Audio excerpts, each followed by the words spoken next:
Hello, everybody. Welcome. My name is Maria Llanos. I am here with the NCEO today and joined by our two wonderful presenters, Todd and Tara.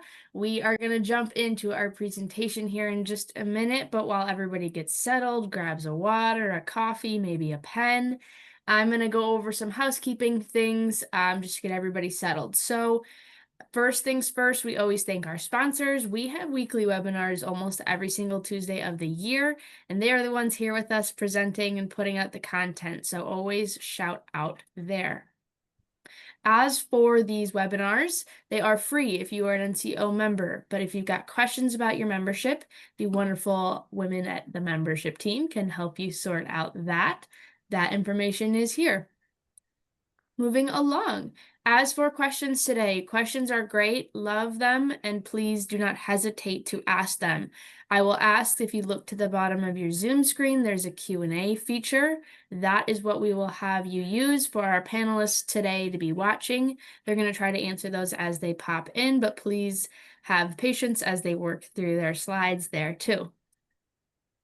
As for CE today, this week's webinar is eligible for generic and SHRM credit. I will make sure that happens to get out to all of you, but if you've got questions, you can send me a message. To get that credit, you'll need to do two things. The first being you'll see we have 3 polling questions today that will pop up throughout the presentation. You'll need to answer all 3 of those, and then you'll also need to stay for the full duration of the webinar to get that credit. If you have questions, you can email this event help email, or you can just send me a message in here. The only thing I'll note, if you're joining from a mobile device and you have any trouble, sometimes that polling question doesn't want to pop up on your screen there. You can always just chat me about that. For handouts today, our slides are live. You can download them and they will continue to live there if you'd like to download them after the fact. So those are on our events page. You'll find today's webinar. You can hit download. Any trouble with that, I can help. And then on that same page, we will upload the recording of today's webinar, and that will also continue to live there. So if you want to follow up, revisit, rewatch, it's going to be really fun. I know you're going to want to rewatch all of it. That will be there for you. And then real quick, I'll shout out some upcoming stuff. Thursday, we've got a really great community conversation happening. If you're a little bit newer to ESOPs, this will be a good opportunity to just do a lot of good intro learning or invite friends who might want to learn more.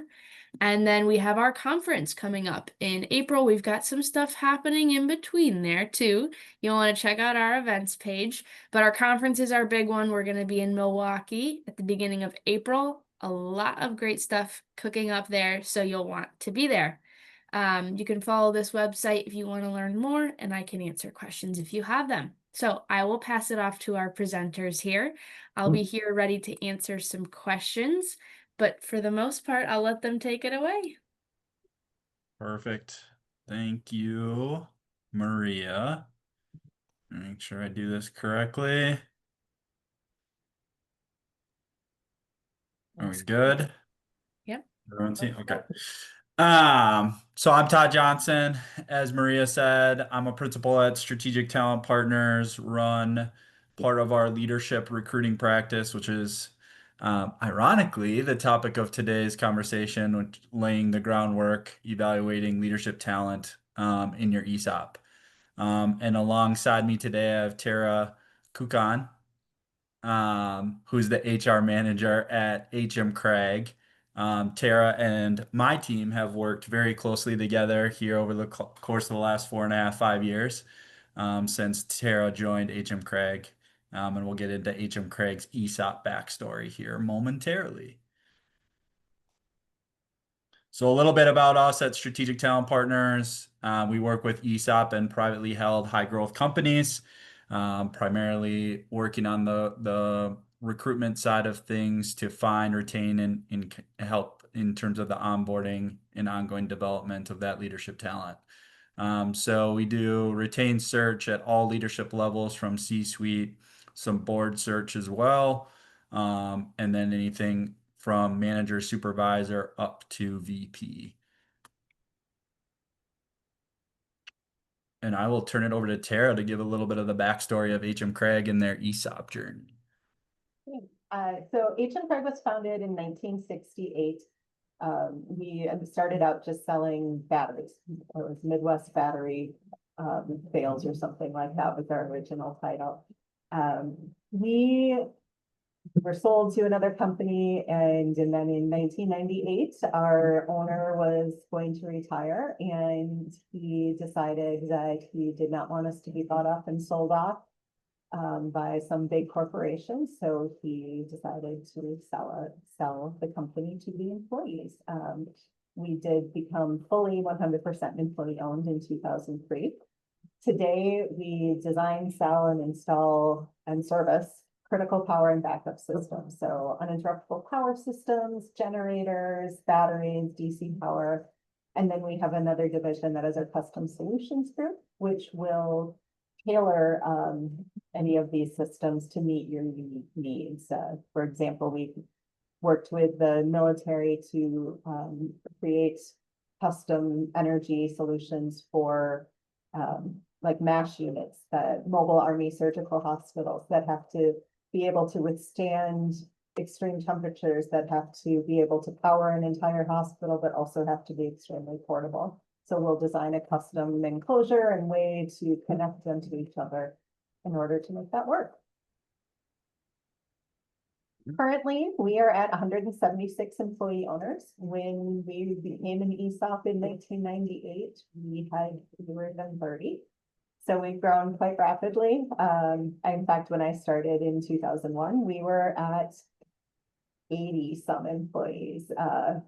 2 weeks before I started, we were at 80 some. I happened to join the week after we acquired another company, so we had a pretty rapid growth there. Currently, we have two offices in Minnesota, one in Missouri, one in Nebraska, one in Illinois, and two in Montana. We'll be opening a new facility, a new office in Minnesota and in Montana in 2026. So big changes coming in. Exciting. It's awesome.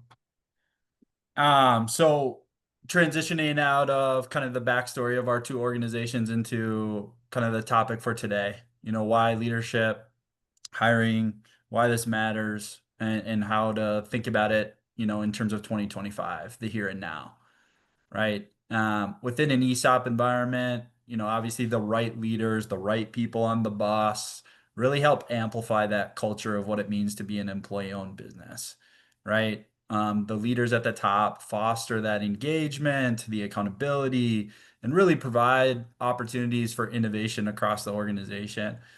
Which that last piece is super important, I think, to continue to think about as an employee-owned business, because as Tara had described there, they went from 80 employees to 176, almost doubling the size of the business in the course of 4 to 5 years.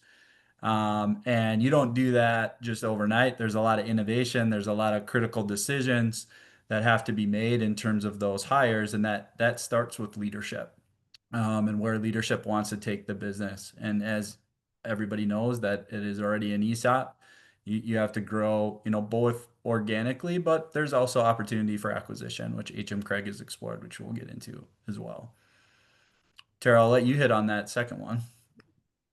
So succession planning is a big part of an ESOP to preserve that continuity. I feel like we're less likely to just, we're not going to be sold off to another company that's going to come in and run things their way, right? We want to maintain our culture and our the employee ownership aspect. So we need to make sure we're bringing in the right people and developing future leaders.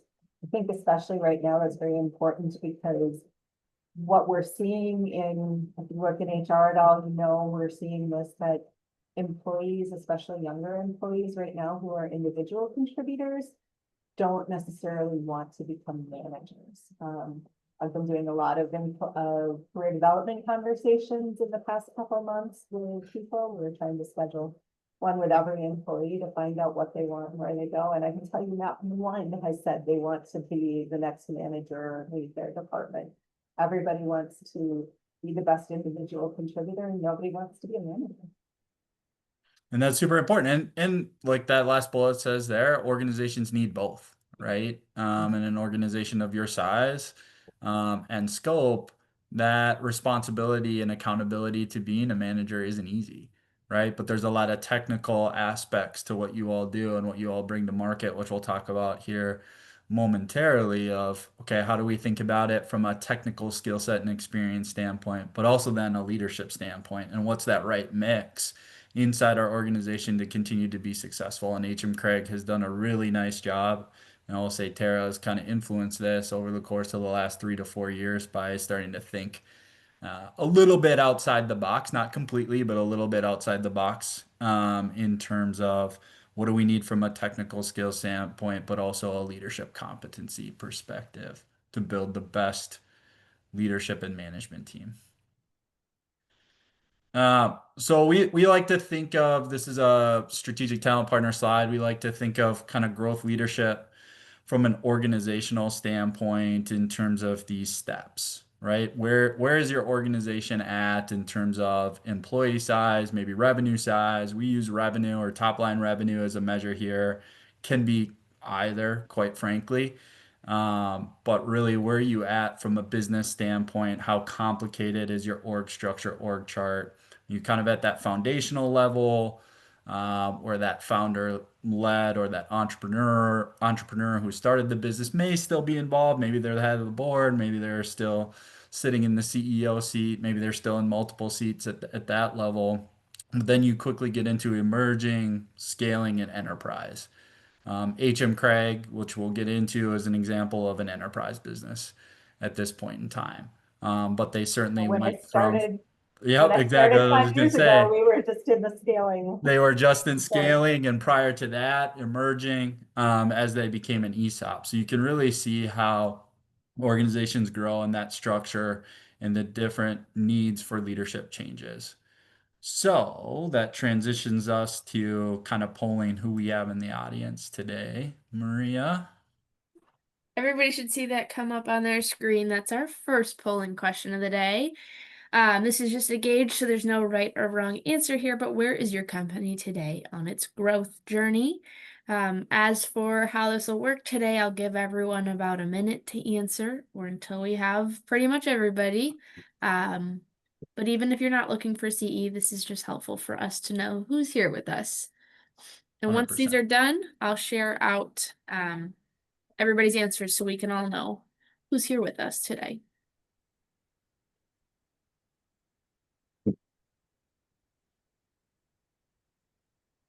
All right, I have 86% answered. I'm going to Nice. do last call for this. And then we'll move on. We'll have 2 more of these today. So I'm going to share out these results for everyone. It will let me, and then. Oh, there we go. All right. So we have a lot in that emerging space, which is great for today's conversation. Couple still in that foundational, couple in scaling, and then a couple in enterprise. And again, the beauty of having Tara here as part of the conversation is they've gone through some of those steps and how, and a lot of our talk centers on how they navigated that in terms of their leadership talent, which is great. So thank you all for your participation there. So I think as you think about that, where your organization's at today, and where you're going, it's really understanding, okay, where are we now, from an org perspective, as an organization, what's been the conversation around, okay, where do we really want to be 5 years from now? Maybe you're at the foundational or scaling level, but you might not have desires ultimately to get to the enterprise level, and that's okay. But how do we continue to structure? How do we continue to succession plan with retirement? All those things that we have to think about as the organization continues to grow and scale. And what is that top line target for us? Are we measuring top line? Are we measuring bottom line? And then what do we value as a business, in terms of where we're going?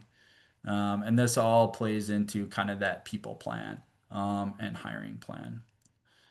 So a couple things here. I won't read everything that's on these slides, but this is an example of maybe what an org chart might look like at a foundational level, right? You have your CEO, you have your basic functions inside the business. Maybe the CEO at that point is sitting in multiple seats or giving up sales and marketing to do more visioning for the first time. as they get closer and closer to 10 million. And here's an emerging business, which again, not long ago, HM Cragg was in this emerging business structure, as you start to see leaders of leaders inside the organization for the first time.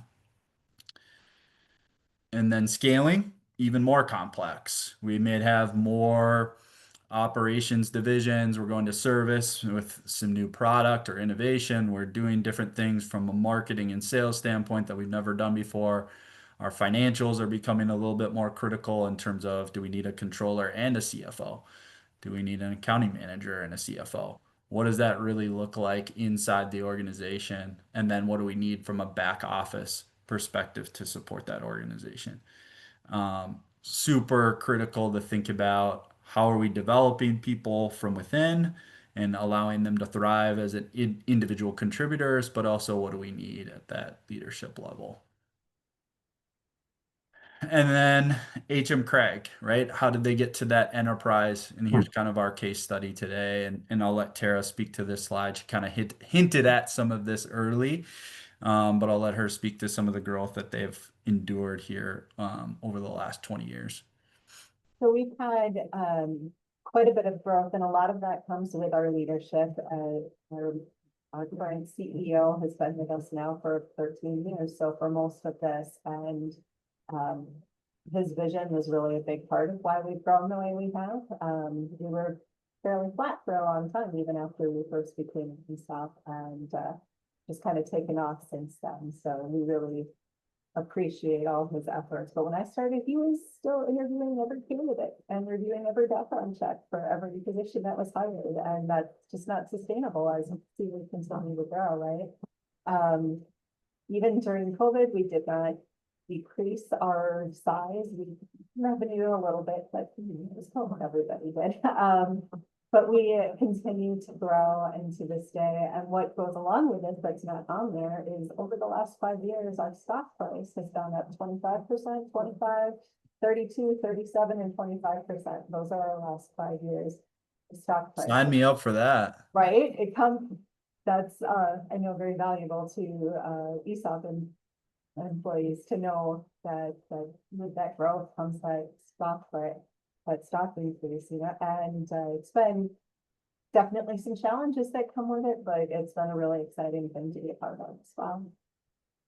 And here's a little bit about the formatting on this slide, got a little bit wonky, but here's a little bit about how HM Cragg is structured in terms of their board of governance, as well as their executive leadership team. And one thing I want to call out is you'll see that they do have both external board members as well as internal board members that are sitting in both that the board of directors as well as that executive leadership team. So some of the seats there that are highlighted internal board members are actually sitting in their C-suite inside HM Cragg's executive leadership team, which I think they're in a quarterly planning session as we speak.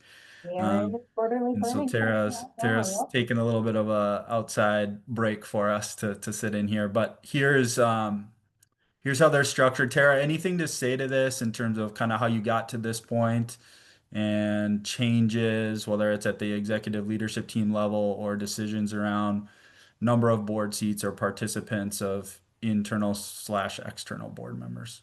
Yeah, so our chairman of the board is actually our previous CEO. So external now, but it was internal. So some of that transition.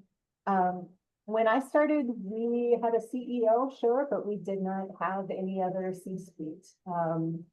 In fact, actually, I see you have demoted Dan there. Yeah, I know. He's not VP COO, of Service right? and Ops. He's Yep. COO now. Apologies to our The COO there for the demotion. Yeah.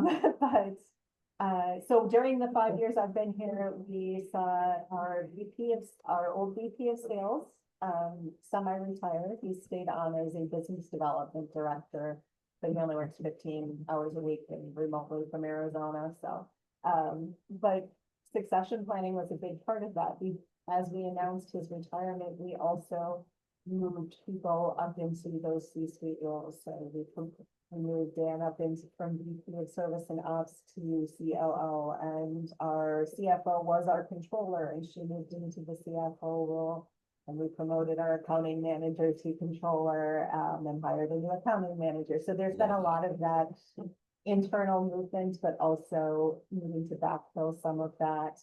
Our two VPs were sales directors. They are now VPs of sales. So everything has kind of moved in that direction, but that was intentional in how we did that to reassure people about the loss of a key member of our leadership, as we approach retirement. That's great. That's great. I love those succession stories and promotions, and then backfilling, based on need.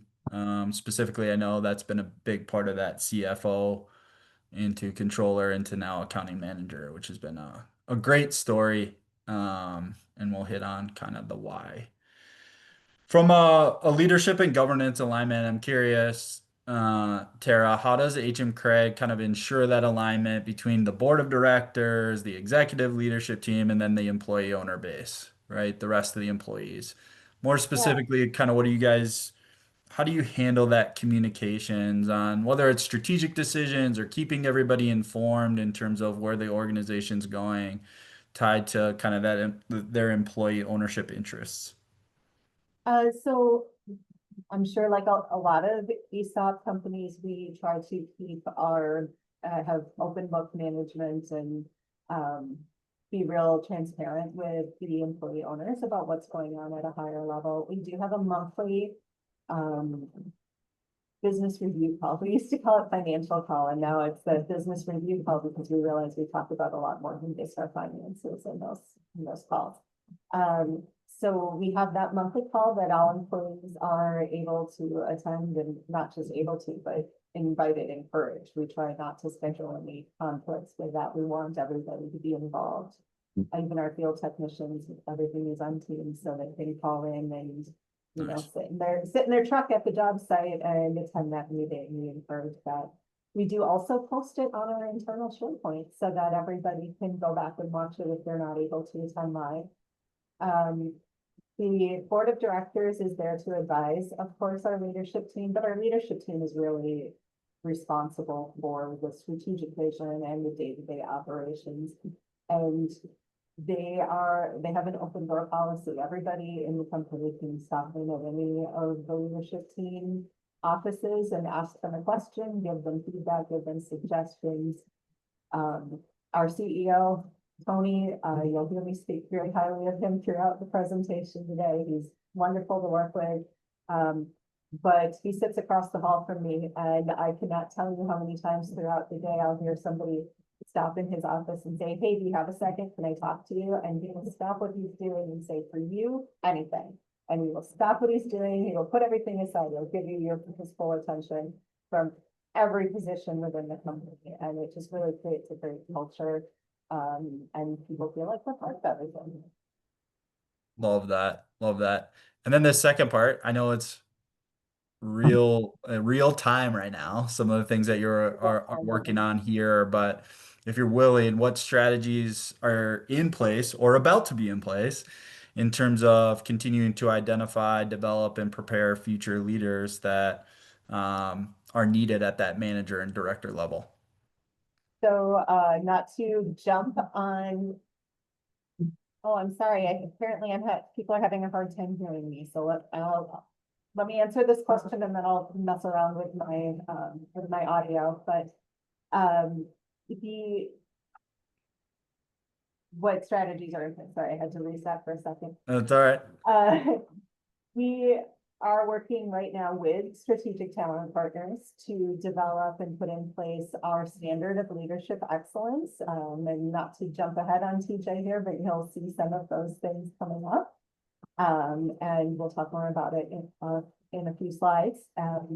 We're also revamping our performance management system, and we are implementing career development conversations. As I mentioned earlier, with trying to schedule one with every employee in the company to find out where they want to be, what skill gaps they have, and how we move forward with that. Awesome. And here is our second polling question. A little bit of a softball, but we're seeing if everyone's paying attention here, Maria. All right, this is just true false for everybody. It's our second polling question here. Like before, I'll give everyone about an answer. You should see that on your screen. And if you're having any trouble with audio, folks, you can also turn on the transcription. Sometimes that helps just provide a secondary way to follow along. But it looks like I've got 83% of you answered, so I'm going to give everyone another 10 seconds here to put in their answer. Looks like we're pretty unanimous. That's what we're looking for on this one. Okay, last call here. The last 6 of you, if you're looking to answer, now is your chance. And I will close this out and share out here. Oh, let's see if everyone got it right. I think we did. I think we did. I think we did too. Nice. Nice job, everyone. And it is true. I mean, succession planning at the manager director level is just as important as the executive level. And, just thinking about those high performers, those future leaders, right? Tara talked about maybe some of them want to continue to be individual contributors. That's okay. When and how do we ask those questions? How do we identify those gaps? That's what HM Cragg is doing with that STAR program, right? Is really trying to understand what their employees want from a career perspective, but also what opportunities are out there, and do they have the right people inside the organization to fill those seats? And if they don't, how do we work external to go find that right talent? Here's a slide that we like to show a lot of times when we're looking to hire external, thinking about external alongside ESOP organizations. And it's really this pie chart in terms of kind of things that need to be under consideration for bringing in the right leader. Obviously, skills and competence goes without saying in terms of their background, experience, and fit into the organization, maybe previous leadership roles that they've held. But I think alongside that, what we like to always highlight is those ESOP leadership qualities, and things that we like to dig into with organizations that we work with around making sure that, those leaders have low ego, high esteem. They're really consistent in terms of their communication, like Tara said, around Tony, in terms of his ability to connect with employees and be available, and listen, an active listener to their issues, and then provide them with solutions right at the end of the day and be that decision maker. That's a tough balance to strike in terms of, you know, people coming at you with issues and then being able to address those issues, prioritize those issues, but at the same time, think about what's best for the organization and where that organization's headed over the course of the next 5 years. And then lastly, obviously, unique culture and values. This is what, every organization, while, ESOP is something that all you organizations within NCEO have in common. There's still that unique culture and values to each of you that you bring to the marketplace. And so it's really matching up who fits into that unique culture and values. And I'll say, and we'll get into this in a Q&A with Tara here momentarily, but HM Cragg has done a really good job of highlighting those things through the course of their screening process to make sure that they're hiring the right employee owners in the right leadership seats. So breaking that down a little bit further, I know there's a lot of words on this slide. I won't go in depth on each of them. But things to think about from a skills and competencies perspective as you may be considering somebody that's a high potential inside and or somebody that's outside the organization to come into the organization. Talked about this a little bit already. Can they take that decisive action? How do they approach problems? How do they address problems is going to be super important and something that we always cue into through the course of an interview process. Do they have that unstoppable collaboration, right? Ability, everybody's employee owners, ability to collaborate across those. I talked about innovation earlier in the presentation, ability to understand how we're trying to grow, where we're trying to grow, how to collaborate from sales and marketing to operations to finance to HR. Like those are key things that we look at in terms of hiring. And then building those lasting relationships in terms of really understanding who your employee base is, showing empathy and compassion, really developing that talent, understanding that the talent strategy of the organization, which Tara is really driving inside HM Cragg, which is awesome. And then who are we as an organization and what do we prioritize in terms of kind of that self-awareness side of things, being resilient when times get tough or an unexpected, 2020 or COVID happens. How do we respond to the market? How do we bounce back from those types of things? And then what's our growth mindset? And what's our growth expectations as an organization, and make sure you match that up with the right leader that follows that same growth mindset. The next couple slides just break this down. Again, you get this deck.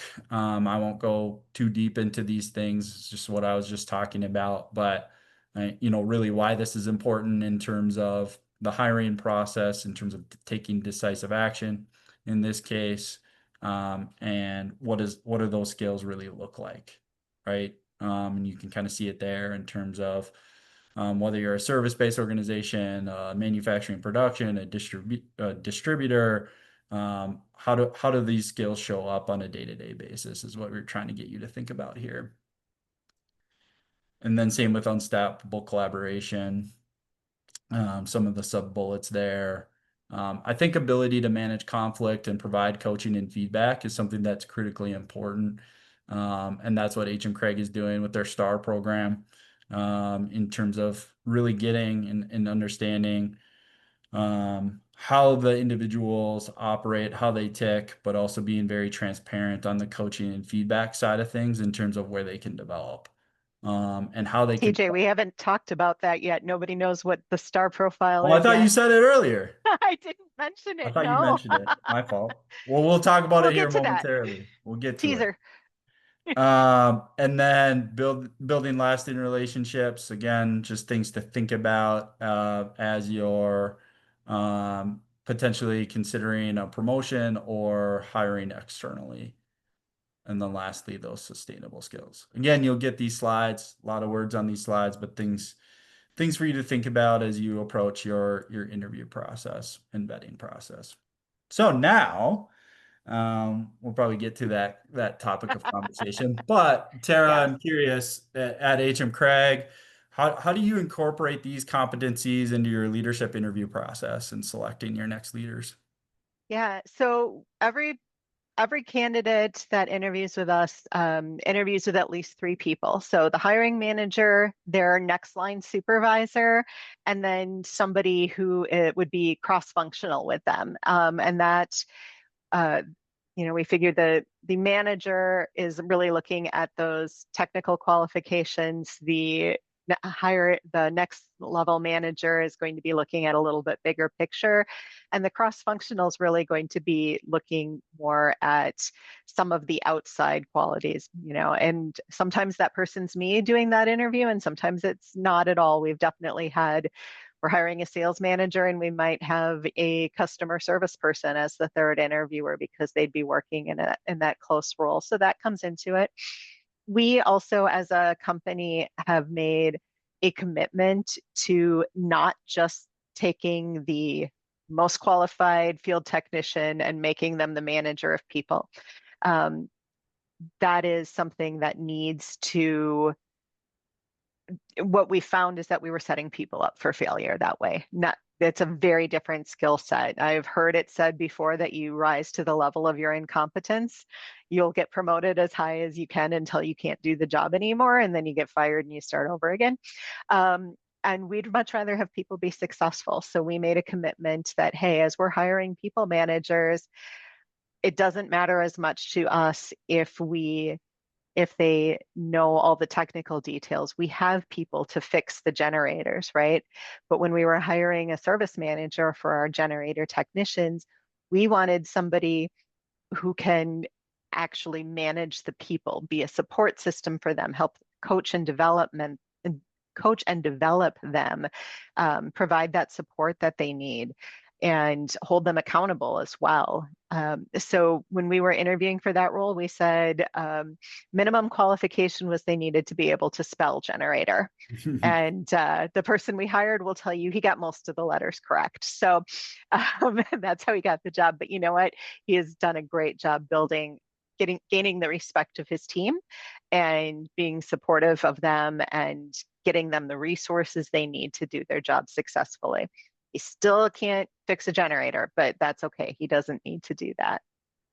That's awesome. I love that story. And, I don't think it's so far as, to take somebody in this case out of a software as a service type background. And I happen to know kind of the candidate that you're speaking of, right? But that he didn't come from a straight up generator background.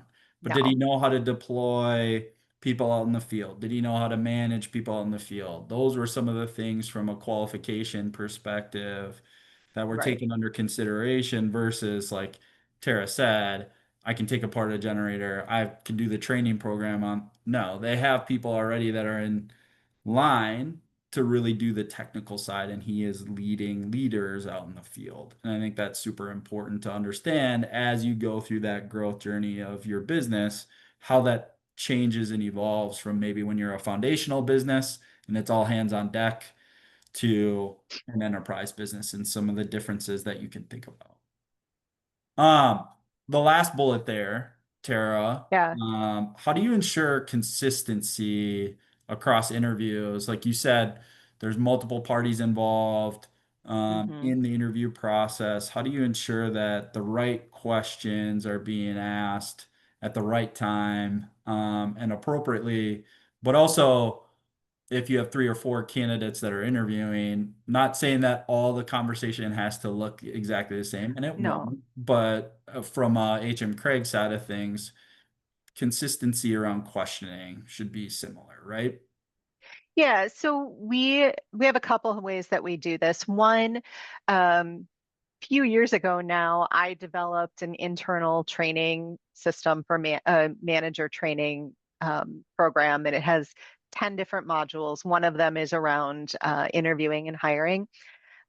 In there, I talk about how to ask appropriate interview questions. We don't want to ask anything illegal, and not everybody that is being, especially those cross-functional people I mentioned, may not have ever interviewed somebody before. So it is policy here that everybody who is going to conduct an interview has to complete this training beforehand so that they know what they can and can't ask. But also I go into asking valuable behavioral questions. How do we get answers that are actually honest and valuable as opposed to just somebody trying to tell you what they think you want to hear? How do we avoid the bias of like, who do you want to be stuck in an airport with? Hey, they're just like me, so I'm awesome. Of course, they're going to be awesome. Those kinds of things that can really trip people up. So Yep. we address all of that in the training. We also use some assessments that we get from strategic talent partners as part of our process. They assess both general skills and abilities, as well as some personality assessments. Before we open a role, we'll have some people here take like, what do we imagine the ideal profile is for that person, for that role?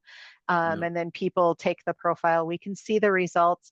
And this one that Strategic Talent Partners provides actually also includes, hey, these are some areas where the person is outside the ideal profile. You might want to ask them about that. And then it provides some sample questions that you could use to EEOC ask that. compliant. EEOC compliant, you bet. Yep.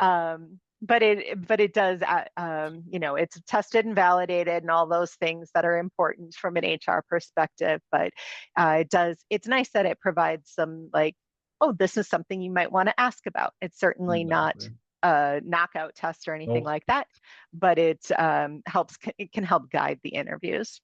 Yep. And HM Cragg does a fantastic job of that. And like Tara, I appreciate you added that nugget at the end. Like we never use and never recommend using assessments or leveraging assessments as a go no go tool. It's more so a data point that should be taken into consideration along with the pie chart that I showed earlier around fit, right? And fit to what the organization's looking for. But again, assessment should never be more than 20 to 25% at most of the decision-making process. And HM Cragg does a good job, not only of leveraging the assessment on the front end, but also from time to time working on coaching and developing folks as it relates to, or understanding who they are as it relates to how they're going to show up at work, which I think is super important as well.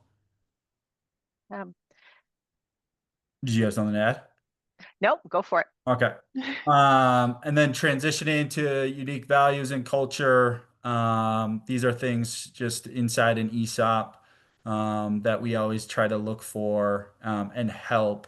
Again, like I said earlier, HM Cragg has their own values and they have built a fantastic culture. But these are things inside an ESOP that we've seen through the years are common themes just to continue to think about as you're promoting from within or looking external, how do these things show up, right? In terms of their ability to lead with an ownership mindset. Tara will talk on that here in a second.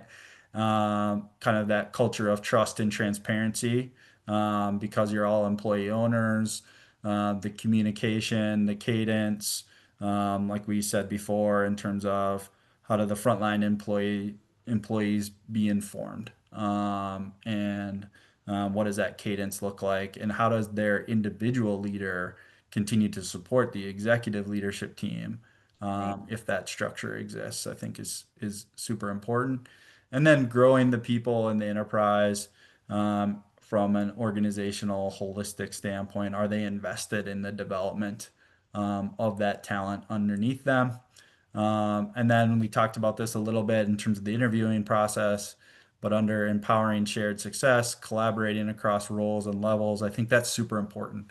Knowing how to communicate from department to department and work together to solve issues. Maybe there's similar issues that are taking place across the organization that come up in team meetings or that come up in management meetings or supervisor meetings. How do we address those things?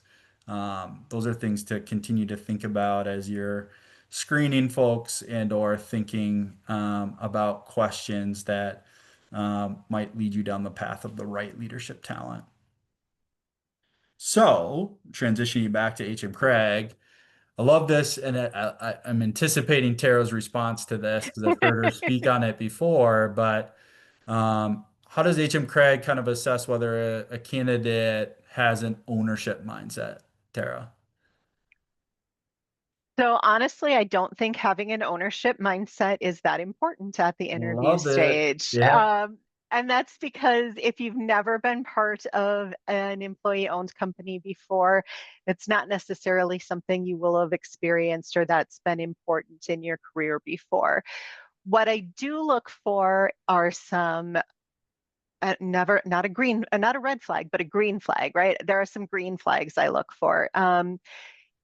I will sit and explain the financial benefits of being part of an ESOP to a candidate. And if they can then mention, hey, if they make the connection that I would imagine that impacts the culture quite a bit too, because you're all working towards a common goal or something like that, to me, that's a green flag. If they don't say it, it doesn't mean I'm rejecting them. It just means that, oh, they're making that connection. I can tell they're getting it, what it means to be an employee owner. So some things like that are things that I will look for. But when you're first being hired for an employee-owned company, if you've never worked for one before, I don't really expect you to have an ownership mindset. I expect you to be able to develop one after the fact, though. Yeah, I like that. I like that. I like that response. And I like the curiosity component of it too, right? Are they asking the right questions or exploring the right areas around what it means? And looking for your guidance and response to kind of show them the way and how they're going to fit into that or how they're not. I think that's super important. How do you go about evaluating kind of that values and culture match inside the organization? Yeah. Um, these last two kind of tie Yeah. together in that we have our core values splashed on the wall when you first walk in the office. It's the first thing you see. It's kind of hard not to. So, we bring it up, we talk about it in many situations, but we definitely ask about core values and how they apply during our interviews. We ask for examples of times when you have acted in one of ours is create and innovate. How have you created and innovated? How have you found new solutions in the past? One is together we are better. So how are you working with a team? That's one that, a lot, I've heard the interview advice of you should never talk about what we accomplished. You should list your own accomplishments and focus on I statements.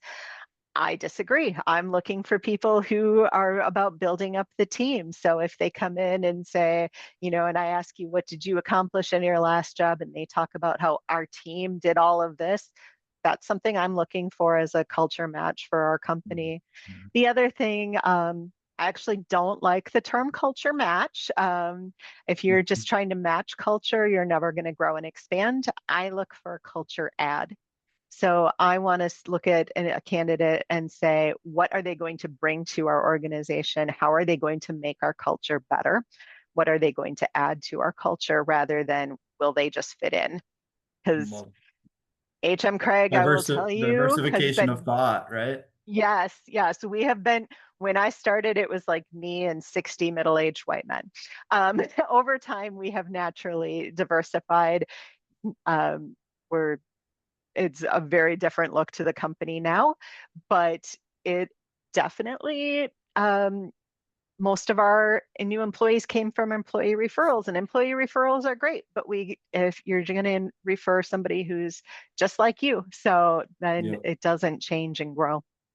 I like that. I like that. Goes back to that innovation and how do other organizations and other people do things differently and not just mirroring what we've always had. I think that's super important.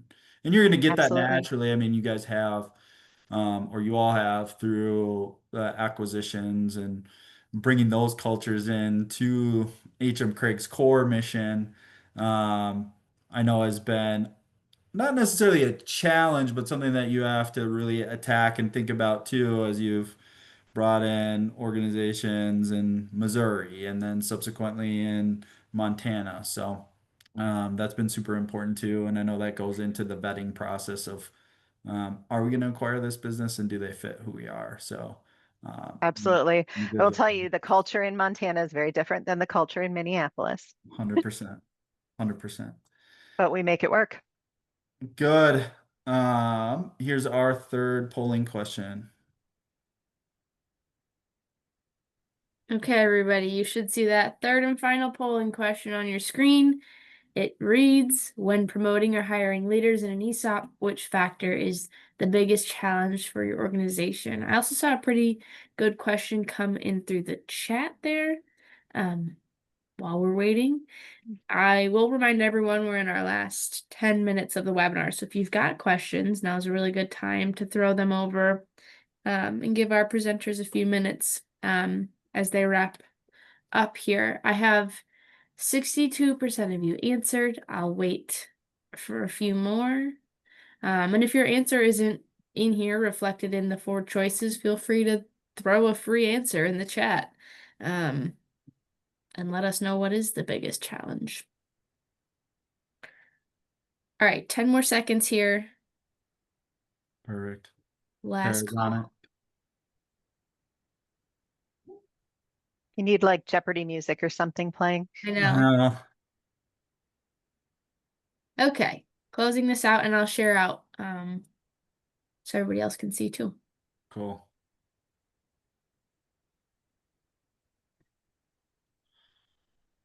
Yeah, I'm not surprised by this one, given the Nope. audience at all, right? And just pending where your organization's at, those needs are going to vary in terms of the technical expertise with the leadership skills. It's really it gets I will say as the organization gets bigger, it gets a little bit easier to address like, okay, we just need a really strong leader, a really strong supervisor, a really strong executive to come in and galvanize, which is where HM Craig is at.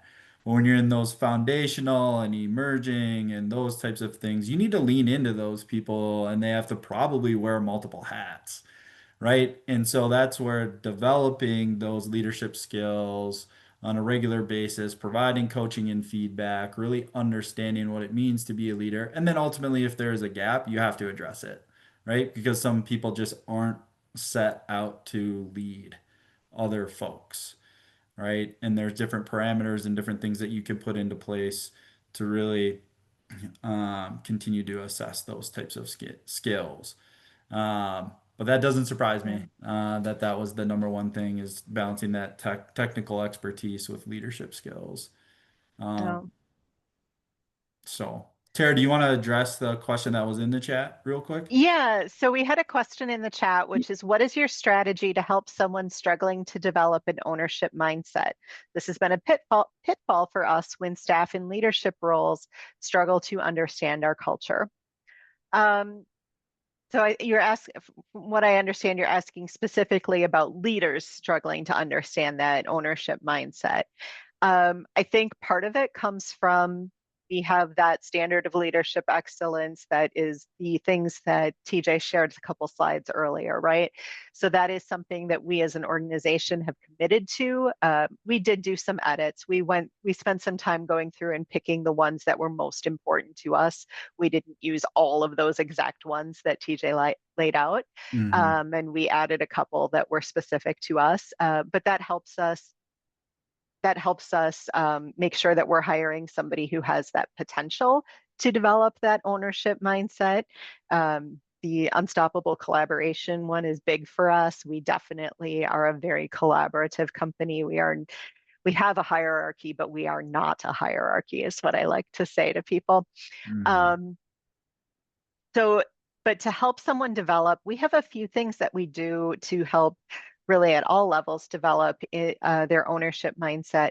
When employees start with us, after about a month, we get everybody, all new employees together with our ESOP team actually, and we have a lunch. And we talk to them about what it means to be an employee owner. It's very casual, it's an informal conversation. They can ask anything they want. We have members of our ESOP team just attend lunch with them and have a chat about what that means to be an employee owner, um, and how How do our you get company selected to be works. on the ESOP team? We have an application process. It's a board approved committee. So we Nice. send out the application every year to the whole company. Anybody can apply, but then it is selected and approved by the board. It's a cool Uh, opportunity. it is. And so we've had a couple, our ESOP team is only about a year old, but we've had a couple of these meetings now and they've gone really well and people have really appreciated it. We've tried activities like having employees rewrite their job description from the mindset of being an owner. How does my job affect the other jobs in the company? What I do, how does that impact it?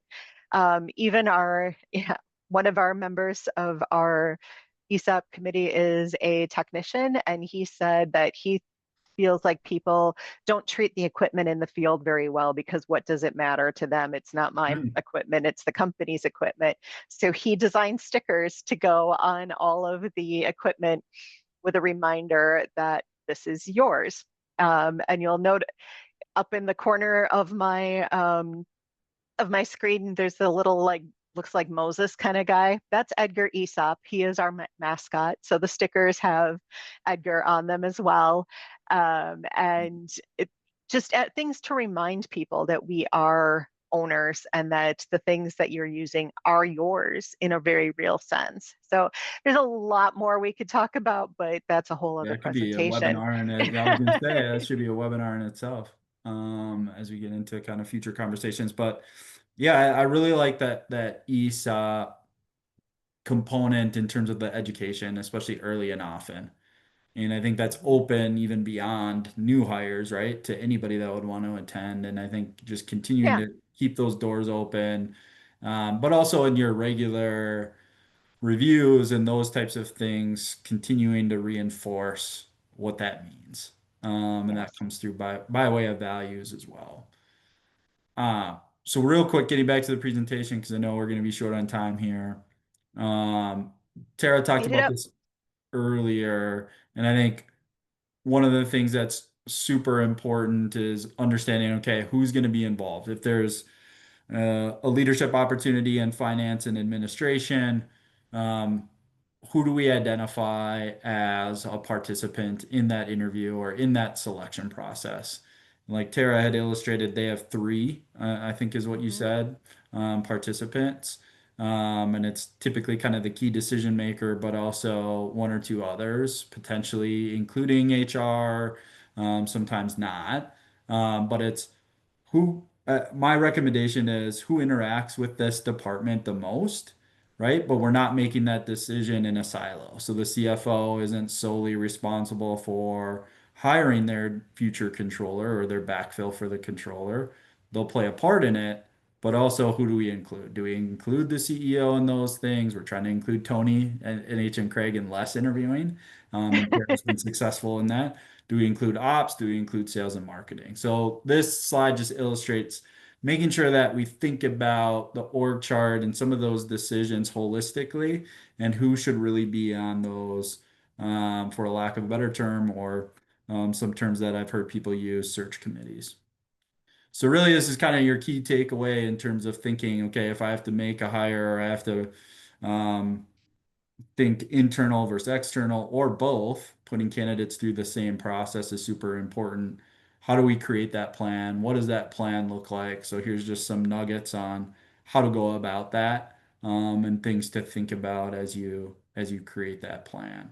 And I think to Tara's point earlier on ensuring that people that sit in on these interviews know why they're sitting in on them, are prepared to sit on them, and they've done some sort of training around how to interview, how to ask questions, what we're trying to get out of the interview from a company standpoint, super important. And Tara has put together that virtual module, I know, for new hires and new leaders that I think is super important. Yeah. So that's the presentation. Are there a really good question earlier? Any other questions that come top of mind for anybody? What about a matrix to rate the candidates? Any recommendations? We don't use one, so I don't really have a recommendation there. We all take notes. We all provide feedback. We have a portal that we use through through Strategic Talent Partners. And we try to make sure that we interview people separately so that everybody's providing their individual feedback. We do have a list of questions that we want to have every interviewer ask. It's what are, how would they fit in with the company and the core values? Are there any red flags? Anything for further Mhm. discussion? What's your overall impression? I'm trying to remember these off the top of my head right now. But we Yeah. came up with like 4 or 5 questions that we want every interviewer to answer, and they put it in a portal first so that we're getting their uninfluenced, let's say, opinion. So then we get everybody together to discuss all the candidates. So we don't have a specific matrix, but we do have set questions that we want interviewers to think about so that they can provide feedback Yeah, I think and discuss that way. if you are considering a matrix, right, I think obviously the key, like identifying really 3 to 5 key things that are related to the role that you're looking to get out of those candidates, but also that values matching, exercise, those types of things, building that into the matrix. I do have a couple of examples if you wanted to reach out to me offline, that I can help provide from a resource perspective as well. So, Good questions, All right. everybody. To the earlier point, for follow-up, we will send out an email. It's got slides and replay, but also some contact info. So if you want to reach out with any questions you're thinking of later through today, if these start to continue to pop up, know that you will be able to. I will leave it with our presenters today to add any final thoughts here, oh, but from us, we just like to say thank you to everybody for being here on a Tuesday for an hour and presenting with us for an hour on a Tuesday. It's been a really nice session. Yeah, it's been great. Thank you to the NCEO too, Maria. We appreciate everything you guys are about and everything you do for us. So make it easy on us. Absolutely. And thank you all for attending. I am seeing the comments come through in the chat, and really, we're very grateful to all of you. TJ and I could sit in a room and talk, but we need you. Yeah, for sure. For sure. Thanks, All right, everybody. have a great rest of your Tuesday. We hope to see you in the future here shortly. But thank you. Appreciate it. Thank